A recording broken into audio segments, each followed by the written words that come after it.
Assalamu alaikum to all students. Hope you are all fine. Today is lecture number 6, unit number 3. Our unit name is Biochemistry and Biotechnology.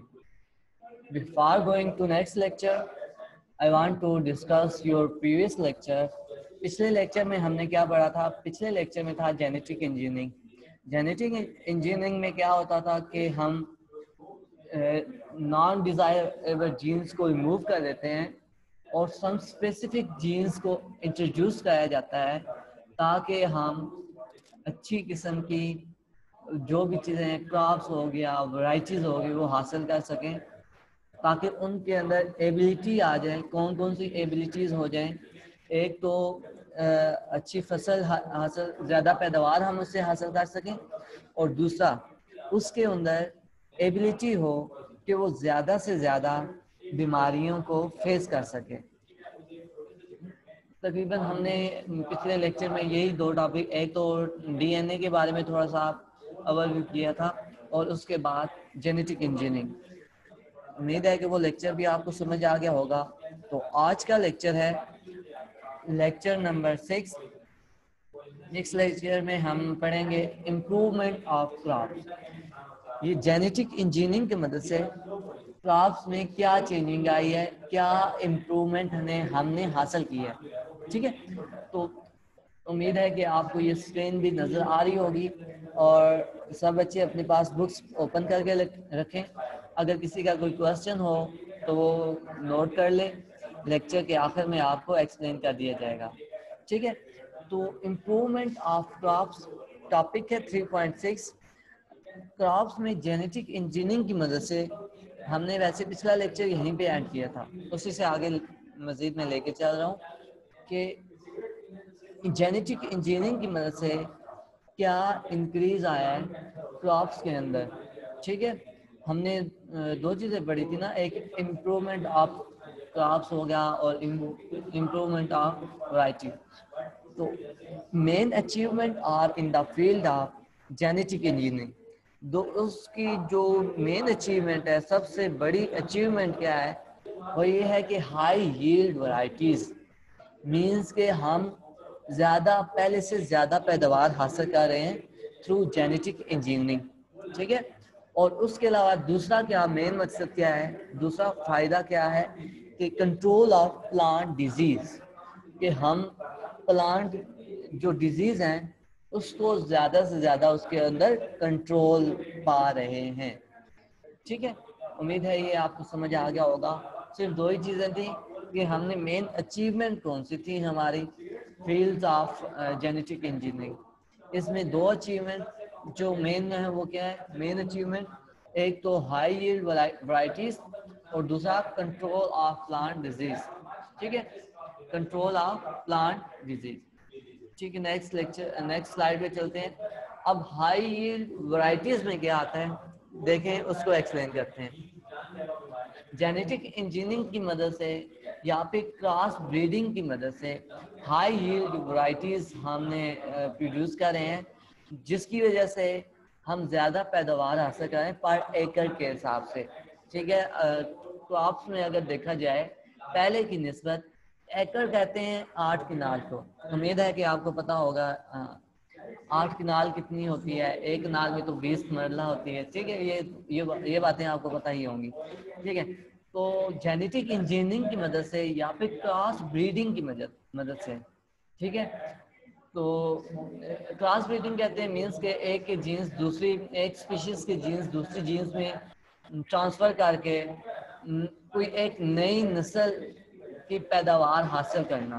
ठीक है, means के पहले से इलाज की पैदावार हासिल करना, जिसके अंदर उसमें चांसेस हैं कि अच्छी वैरायटीज़ भी इंट्रोड्यूस हो जाए और ये भी चांसेस हैं कि ऐसी वैरायटी आ जाए जिसके अंदर फैटल इश्यूज आ जाएं. ठीक है, तो ये पहले टेस्टिंग होती है, उसके बाद आगे सारा प्रोसेस होता है. जेनेटिक इंजीनियरिंग की मदद से या फिर क्रॉस ब्रीडिंग की मदद से हाई यील्ड वैरायटीज़ को पैदा किया जा रहा है, जिनकी प्रोडक्टिविटी, जिनकी पैदावार पर एकड़ के हिसाब से क्या है, इंक्रीज हुई जा रही है. ठीक है, पहले की निस्बत क्या है, हम ज़्यादा पैदावार हासिल कर रहे हैं. वो किसी भी फील्ड में, आप किसी भी फसल में चेक कर सकते हैं, एनिमल्स में भी चेक कर सकते हैं।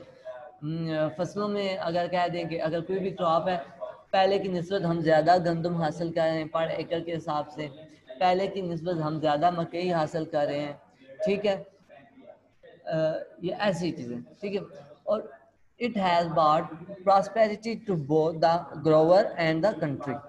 अब जेनेटिक इंजीनियरिंग की मदद से क्या हासिल हुआ है, शोहरत हासिल हुई है, एक किस्म की तरक्की हासिल हुई है दोनों को, एक किस को, ग्रोवर को मीन्स के किसान को भी, और कंट्री को भी मीन्स के अपने मुल्क को और किसान दोनों को। इसकी वजह से जेनेटिक इंजीनियरिंग की मदद से दोनों को फ़ायदा हुआ है, उनको शोहरत हासिल हुई है।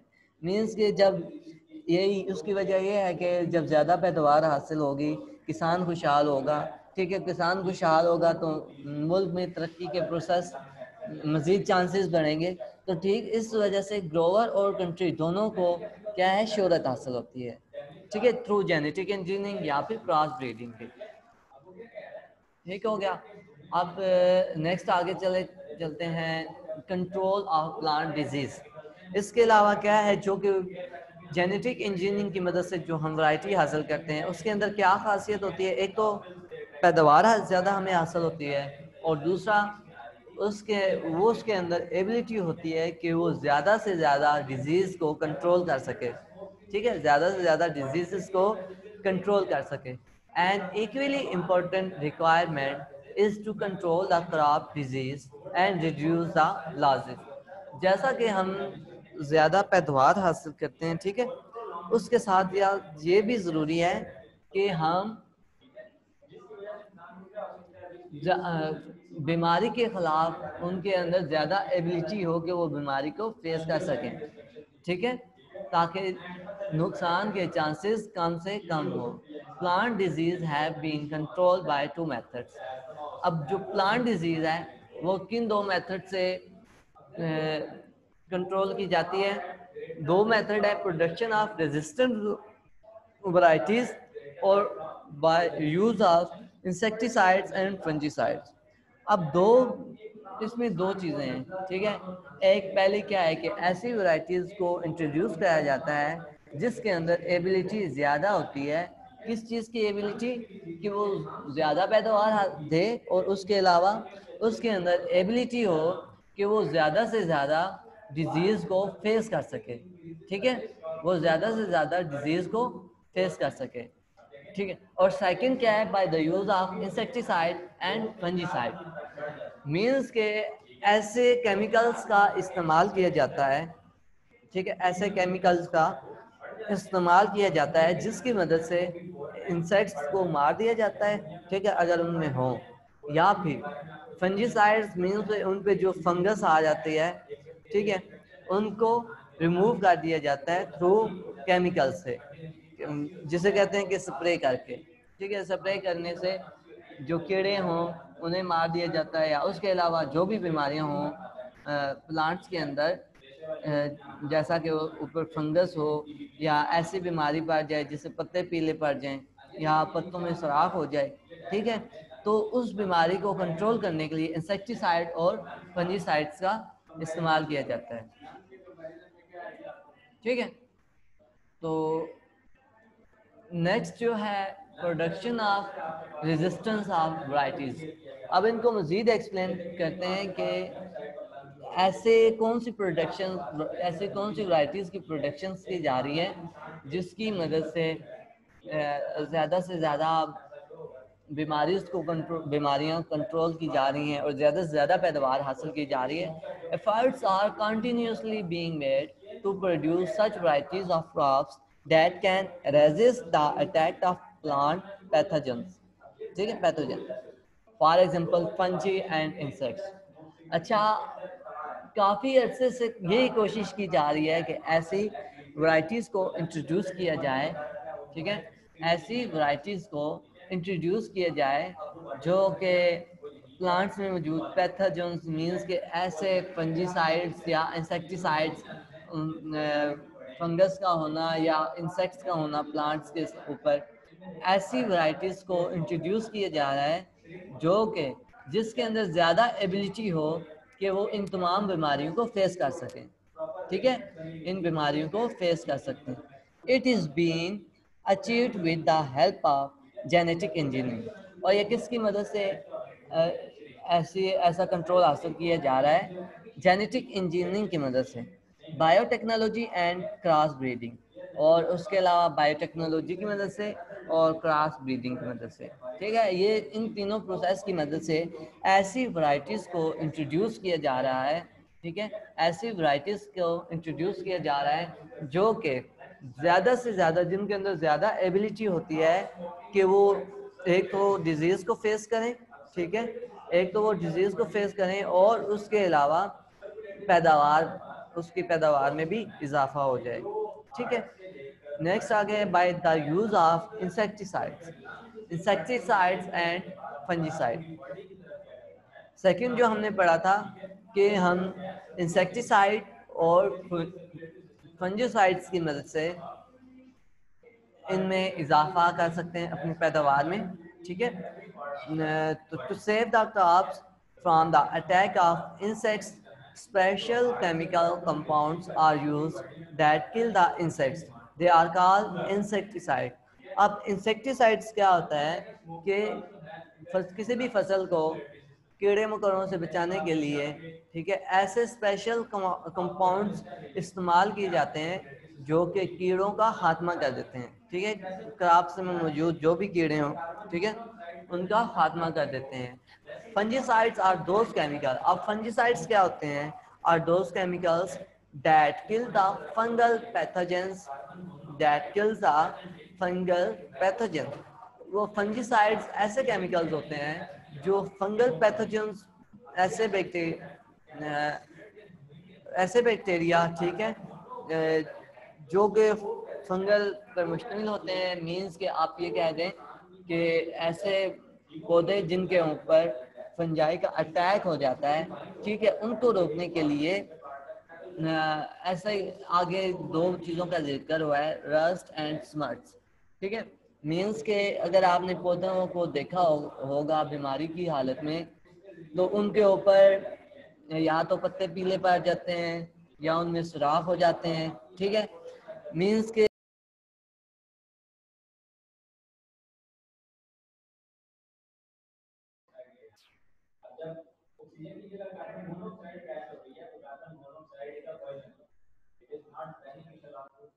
अच्छा, तो as fungicides are those chemicals that kills the fungal pathogen। अच्छा, फंजीसाइड्स क्या होता है? जो फंगल पैथोजेंस हैं उनको किल कर देता है, मार देता है। Rust and smuts are the common fungal disease. अब ये दो बीमारियां हैं, ठीक है, fungal disease of cereal crops which have now been greatly reduced by the use of fungicides, ठीक है। क्रॉप्स में मौजूद रस्ट और स्मर्ट्स, ये ऐसी दो बीमारियां हैं। रस्ट और स्मर्ट रस्ट मीन्स के उसका कलर चेंज हो जाना, कलर चेंज हो जाना, पत्तों में सुराख हो जाने, ठीक है, टोटली उसको तबाह कर देना, पत्तों को, फसल को तबाह कर देना, उसका रंग चेंज हो जाएगा, अगर ग्रीन है ग्रीन से ब्राउन, ऐसा कलर भी चेंज हो जाएगा। और स्मर्ट्स में क्या होता है? उसके ऊपर फंगल आ जाती है, ठीक है, मीन्स के एक किस्म की, एक ऊपर उन पत्तों के ऊपर या उस फसल के ऊपर, उस क्रॉप के ऊपर एक तय चढ़ जाती है। और ये कॉमन फंगल डिजीज हैं, ये दो कॉमन फंगल डिजीज हैं जो कि क्रॉप्स के ऊपर आती हैं मोस्टली। तो लेकिन अभी इसको यूज ऑफ फंजीसाइड्स की मदद से इसको काफ़ी सारा काम भी किया जा चुका है, ठीक है। यहाँ पे दो चीज़ों का जिक्र हुआ है, एक तो इंसेक्टिसाइड और दूसरा फंजीसाइड। इंसेक्टिसाइड्स में अगर किसी का क्वेश्चन है तो वो क्वेश्चन नोट कर लें, काइंडली आपको एंड ऑफ लेक्चर में एक्सप्लेन कर दिया जाएगा, ठीक है। तो यहाँ पे दो चीज़ों का जिक्र किया गया है, एक तो इंसेक्टिसाइड और दूसरा फंजीसाइड। तो इंसेक्टिसाइड्स क्या होता है? जो कीड़े मकोड़ों को, क्रॉप्स में मौजूद कीड़े जो होते हैं उनको ख़त्म कर देता है by use of special chemical compound, कि स्पेशल केमिकल कंपाउंड्स का इस्तेमाल करके कीड़ों का खात्मा कर दिया जाता है। और फंजीसाइड्स क्या होते हैं? फंजीसाइड्स की मदद से जो प्लांट्स में जो फंगल होती है, दो तरह की मोस्टली जो कॉमन पाई जाती है, रस्ट और स्मट, और इनको क्या कर दिया जाता है? इनको भी खत्म कर दिया जाता है थ्रू फंजीसाइड। ठीक है, थ्रू फंजीसाइड। उम्मीद है आपको ये भी समझ आ चुका होगा। तो अगर आपको कोई इशू हो तो काइंडली नोट कर लें, आपको एक्सप्लेन कर दिया जाएगा। ठीक है, नेक्स्ट स्लाइड की तरफ अब चलते हैं। नेक्स्ट स्लाइड है antibodies. Next topic antibodies and vaccine. अब एंटीबॉडीज और वैक्सीन क्या होती हैं? ठीक है, a lot of microorganisms are surrounding us all the times। हमारे इर्द गिर्द काफ़ी तादाद में माइक्रो ऑर्गेनिज्म मीन्स के बैक्टीरिया, ठीक है, पाए जाते हैं। Many of thems are pathogenic disease causing. अच्छा, उनमें से ऐसे बैक्टीरिया होते हैं जो कि डिजीज की वजह बनते हैं, मीन्स के बीमारी की वजूहत बनते हैं। उनमें मोस्टली ऐसे होते हैं जो कि बीमारी की वजूहत बनते हैं। Two important discoveries, antibiotics and vaccines, have saved the humanity from several fatal disease। अब दो ऐसी इन्वेंशंस हैं, ठीक है, कौन कौन सी? एक तो एंटीबॉडीज और दूसरा वैक्सीन, जिसने इंसानियत को बचा लिया फ्रॉम फैट।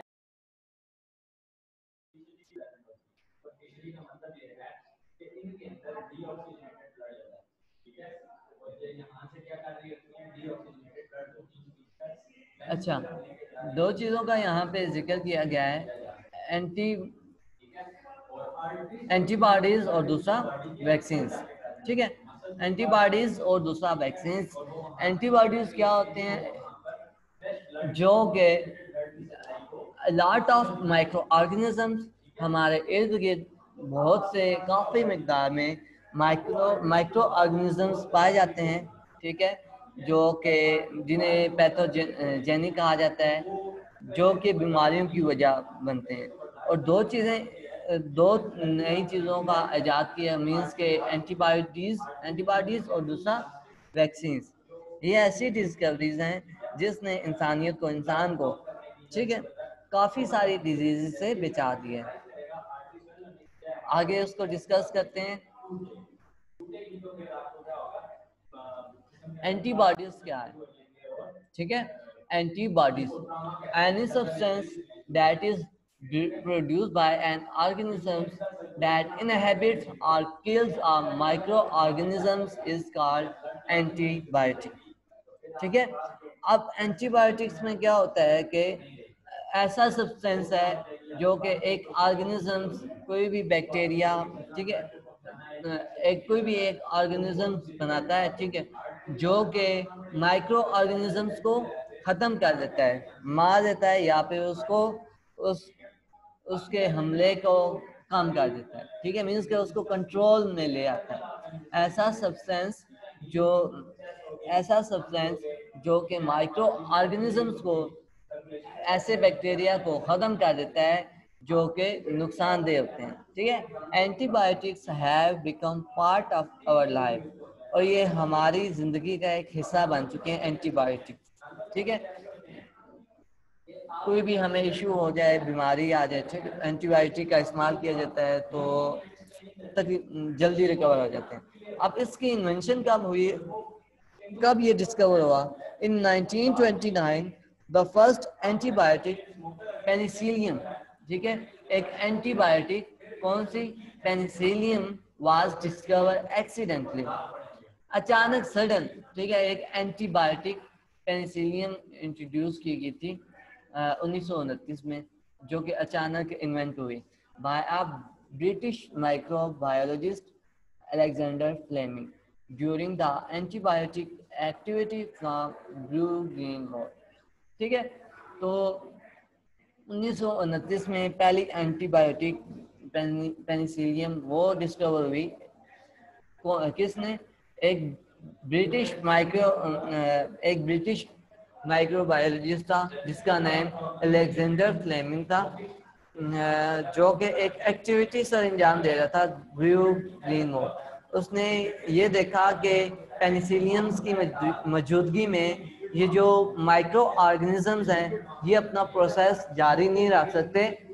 मीन्स के ऐसा कहते हैं कि ऐसा कह सकते हैं कि आपके पास बुक भी होगी, मैं वहाँ से भी आप वहाँ से एग्जांपल दे सकते हैं कि उसने ये चेक किया कि एंटीबायोटिक्स ये जो पेनिसिलियम है इसकी मौजूदगी में माइक्रो ऑर्गेनिजम्स अपना प्रोसेस जारी नहीं रख सकते। ठीक, तो फर्स्ट जो एंटीबायोटिक्स थे, फर्स्ट एंटीबायोटिक्स 1929 में इंट्रोड्यूस की गई थी।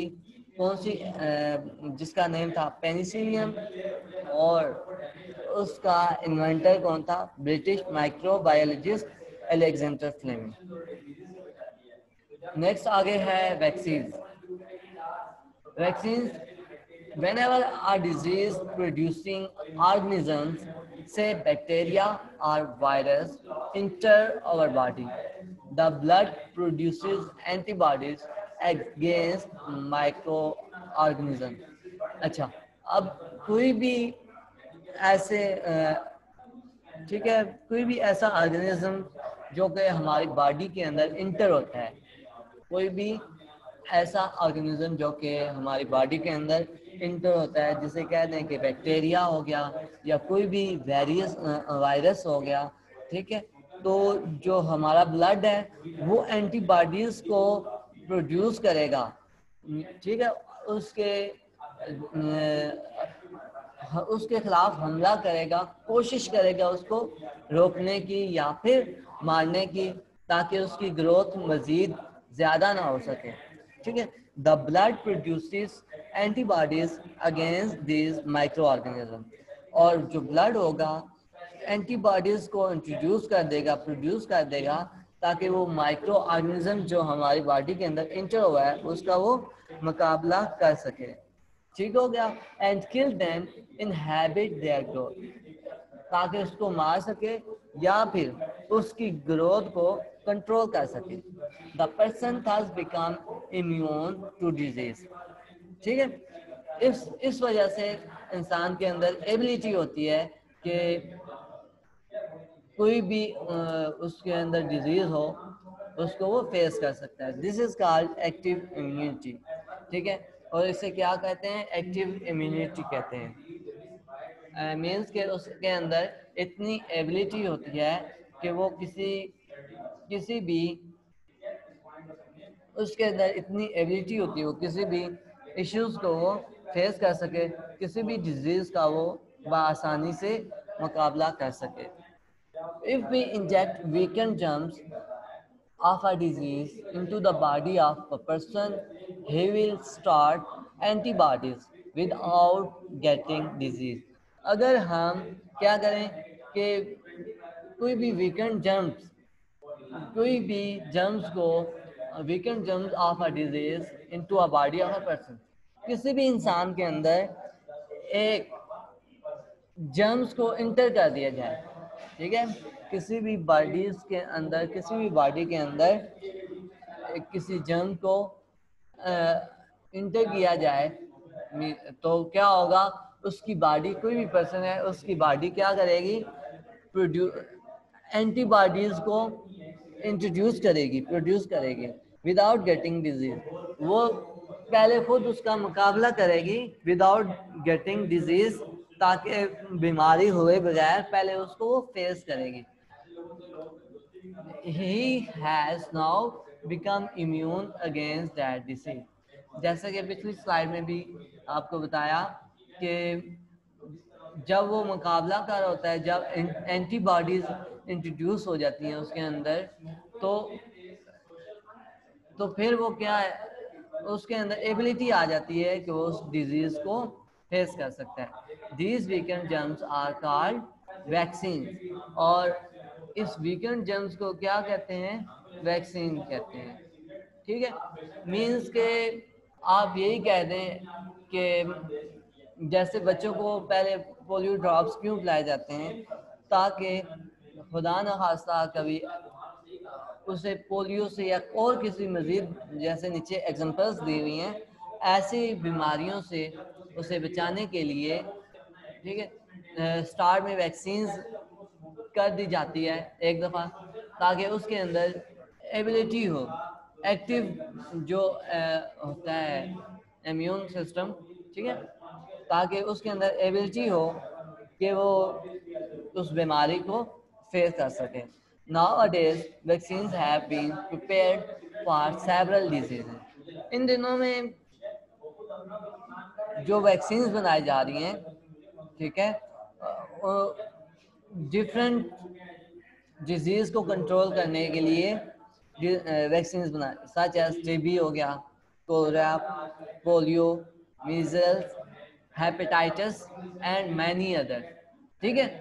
इन दिनों में वैक्सीन्स, ऐसी वैक्सीन्स बनाई जा रही हैं जिसकी मदद से टीबी ये एंड मैनी अदर्स में लिखा है, और बहुत सी बीमारियां उनको कंट्रोल करने के लिए वैक्सीन्स पहले से ही वैक्सीनेशन की जाती है, ताकि अगर किसी भी बॉडीज़ के अंदर एक ऑर्गेनिज्म जब अपनी प्रोडक्शन स्टार्ट करे, ठीक है, जब वो अपनी प्रोडक्शन स्टार्ट करे, मीन्स के वो अपना ग्रोथ स्टार्ट करना शुरू करे, तो वहाँ पे ब्लड क्या होगा, उसके खिलाफ एंटीबॉडीज़ को एक्टिव कर देगा, ठीक है, एंटीबॉडीज़ को एक्टिव कर देगा, ताकि वो उस डिजीज़ का या उस माइक्रो ऑर्गेनिज्म का मुकाबला कर सकें और बीमारी के चांसेस कम से कम हो और जल्दी से उस बीमारी को रिकवर किया जा सके। उम्मीद है आज का ये लेक्चर आपको समझ आ गया होगा। ये लेक्चर आपको PDF फॉर्म में भी भेजा जाएगा और उसके अलावा इसको YouTube में भी शेयर कर दिया जाएगा, ठीक है। अगर किसी को कोई इशू हो तो अभी से आपका क्वेश्चनिंग टाइम है, ठीक है, तो अगर आपका कोई क्वेश्चन हो तो आप पूछ सकते हैं। I am here to explain you, I will explain your problem.